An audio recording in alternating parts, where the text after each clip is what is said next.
வணக்கம். மற்றும் ஒரு காணொலியினூடாக சந்தித்திருக்கின்றோம். அதுவும் குறிப்பாக தமிழ் தாயக பகுதியில் இந்த மனித புதைகுழிகள் சார்ந்து அதிக அளவிலான பேசு பொருளையும் உற்று நோக்கலையும் ஏற்படுத்தி இருக்கின்றது. இதிலும் குறிப்பாக சொல்லப்போனால் நேற்றைய நாளில் நாடாளுமன்ற அமர்விலும் கூட நாடாளுமன்ற உறுப்பினர் சிவஞானம் ஸ்ரீதரன் மண்டதீவு சார்ந்திருக்கக்கூடிய அந்த மனித புதைகுழி அகழ்வுகள் சார்ந்து அங்கு காணாமலாக்கப்பட்டவர்கள் சார்ந்து பேசியிருந்தார். அதனை விட துரைராசா ரவிகரனும் இது சார்ந்து பேசியிருந்ததை நாங்கள் பார்க்கக்கூடியதாக இருக்குது.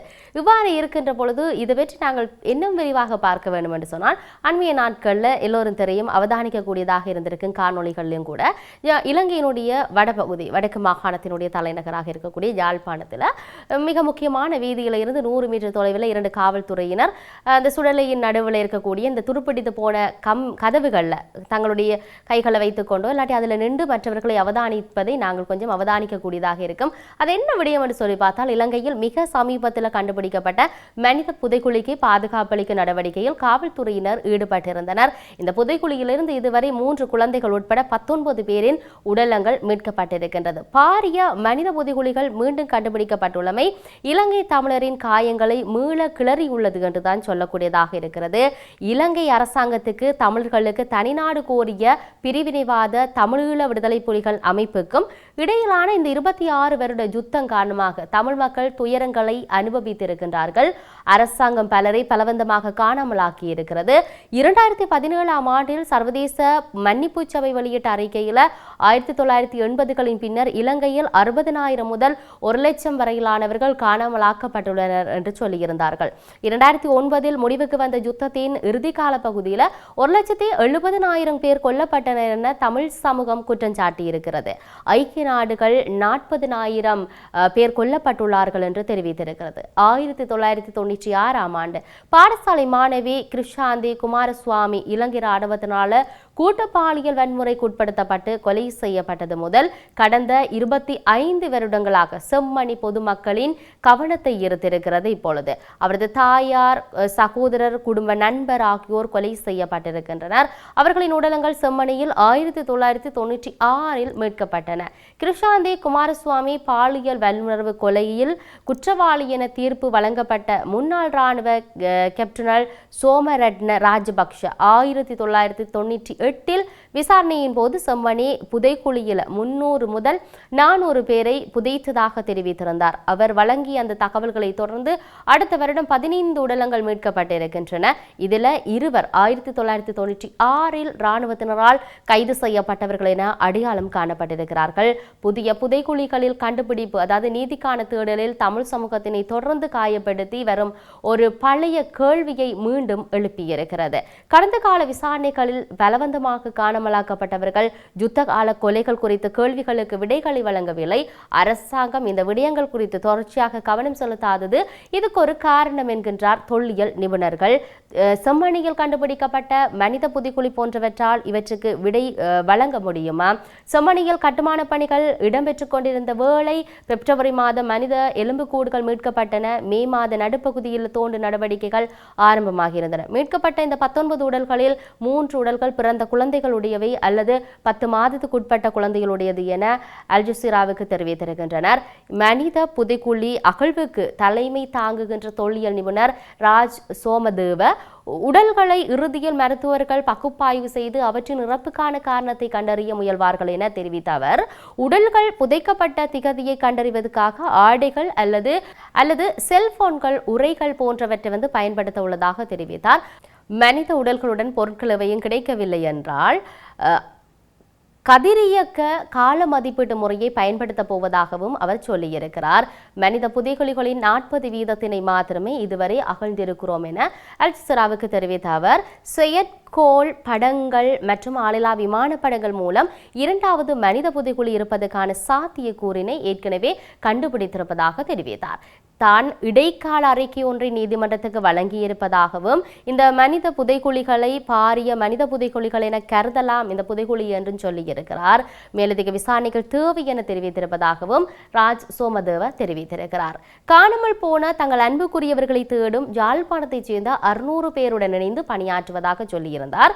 அதிகளவானவர்கள் 1996ஆம் ஆண்டிற்கும் 2008ஆம் ஆண்டுக்கும் இடையில காணாமல் போனவர்கள் எனவும் காணாமல் போனவர்களை பிரதிநிதித்துவம் செய்யும் சட்டத்தரணி ரனிதா ஞானராஜா அல் ஜசீராவுக்கு இதை தெரிவித்திருக்கிறார். இவர்களில் பலர் 1995 யாழ்ப்பாணத்திலிருந்து இடம்பெயர்ந்தவர்கள்.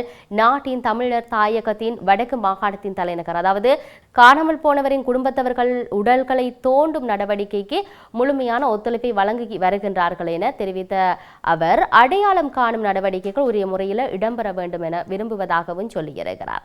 மனித புதைகுழிகளை அகழும் முன்னைய நடவடிக்கைகள் மூலம் முடிவுகள் எதுவும் வெளிவராத நிலையில் இந்த முறை உடல்களை அடையாளம் காணும் நடவடிக்கைகள் உரிய முறையில் இடம்பெற வேண்டும் எனவும் அவர் வேண்டுகோள் விடுத்திருப்பதாக சொல்லப்பட்டிருக்கிறது. இந்த பகுதியின் பாதுகாப்பை உறுதி செய்வதற்கு காவல்துறையினருக்கு காணாமல் போனவர்களின் குடும்பத்தினர்கள் உதவுகின்றார்கள்.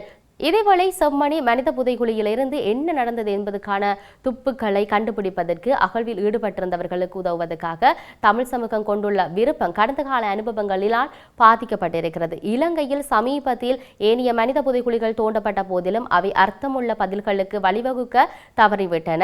மூடி மறைக்கப்பட்டமை குறித்த குற்றச்சாட்டுகளும் தற்பொழுது எழுந்திருக்கிறது.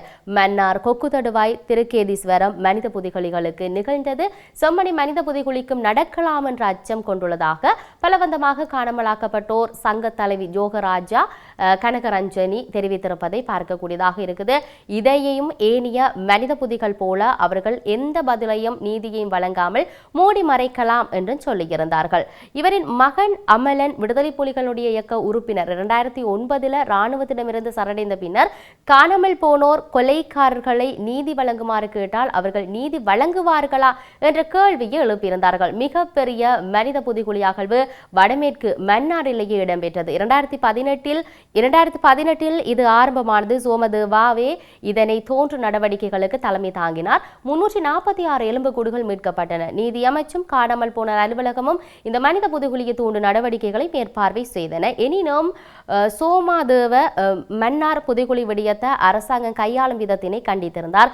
3 வருடங்களுக்கு முன்னர் தான் ஆரம்ப கோரிக்கைகளை விடுத்திருந்த போதிலும் கடந்த வாரமே உடல்களை தோண்டிய வேளை மீட்கப்பட்ட பொருட்களை கையளித்தார்கள் என்றும் அவர் குறிப்பிட்டிருந்தார். அவற்றை ஆராய்வதற்கான நிதியை அரசாங்கம் இன்னும் ஒதுக்கவில்லை என்ற விடயத்தையும் அவர் முன்வைத்திருக்கிறார். இவ்வாறான சூழ்நிலைகளில் பணியாற்ற முடியாது, எவரும் பொறுப்பேற்க போவதில்லை. காணாமல் போன அலுவலகம் ஒரு வெள்ளை ஜானை என ராஜ் சோமதேவ தெரிவித்திருக்கிறார். செம்மணி மனித புதைகுழியை தோண்டும் நடவடிக்கையில் காணாமல் போனோர் அலுவலகம் ஒரு பார்வையாளராகவே இணைந்து கொண்டுள்ளது என தெரிவித்த அவர், மன்னார் மனித புதைக்குழி அகழ்வில் அது நீதி அமைச்சுடன் இணைந்து செயற்பட்டது என்ற விடயத்தையும் சுட்டிக்காட்டியிருந்தார். வழங்கப்பட வேண்டிய கட்டணங்கள் எதுவும் இல்லை என்று தெரிவித்திருக்கிறார். முறைப்படியான முறைப்பாடு குறித்து கருத்து தெரிவிக்க மறுத்துவிட்டனர் என்ற விடயத்தை அவர் பதிவு செய்திருப்பதையே நாங்கள் இந்த இடத்தில் சொல்லக்கூடியதாக இருக்கின்ற வேளை 2024 ஐக்கிய நாடுகள் மனித உரிமைகள் ஆணையாளர் அலுவலகம் வெளியிட்ட அந்த அறிக்கையில் சர்வதேச தரநிலைகளுக்கு ஏற்ப புதைக்கப்பட்ட உடல்களை தோண்டி எடுப்பதற்கு போதுமான நீதி, மனித மற்றும் தொழில்நுட்ப வளங்கள் இல்லை என்பது கவலை அளிக்கின்றது என்று சொல்லியும் இது தொடர்பாக சர்வதேச ஆதரவை பெற அரசாங்கத்தை ஊக்குவிக்கின்றது என்றும் சொல்லப்பட்டிருந்தது. கடந்த காலங்களில் மனித புதைக்குழி அகழ்வின் போது காணப்பட்ட அந்த குறைபாடுகள்,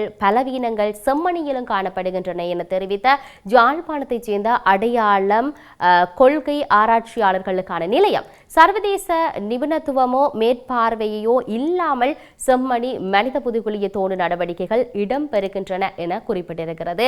மனித புதைகுழியை தோண்டும் நடவடிக்கை வெளிப்படையாக நேர்மையாக நடைபெறுகிறது என தமிழ் சமூகம் குறிப்பாக பாதிக்கப்பட்டவர்களின் கருத்த வேண்டும் என அரசாங்கம் விரும்பினால் முதலில் போதுமான நிதி ஒதுக்கீட்டின் அரசாங்கம் தெளிவான மற்றும் விரிவான மனித புதைகுழிகளை தோண்டும் கொள்கையை பின்பற்ற வேண்டும். சர்வதேச பங்களிப்புக்கு அனுமதி வழங்க வேண்டும். சர்வதேச நிபுணத்துவத்தை நாட வேண்டும்.